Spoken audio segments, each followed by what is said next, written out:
নির্বাচন কমিশনের সাংবিধানিক ম্যান্ডেট, কনস্টিটিউশনাল ম্যান্ডেট হচ্ছে দুইটা, একটা জাতীয় সংসদ সদস্য নির্বাচনে জাতীয় আর হচ্ছে রাষ্ট্রপতি নির্বাচন।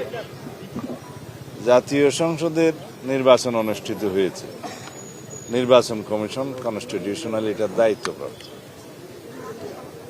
সংসদ সদস্যদের শপথ গ্রহণ অনুষ্ঠিত হবে ইনশাআল্লাহ আগামীকালকে সকাল 10টায়।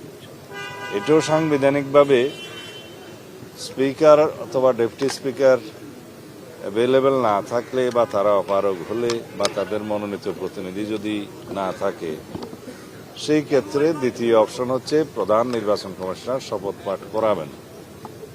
সেই হিসেবে আগামীকালকে সকাল 10টায় জাতীয় সংসদের নির্বাচিত সদস্যদের শপথ গ্রহণ অনুষ্ঠিত হবে।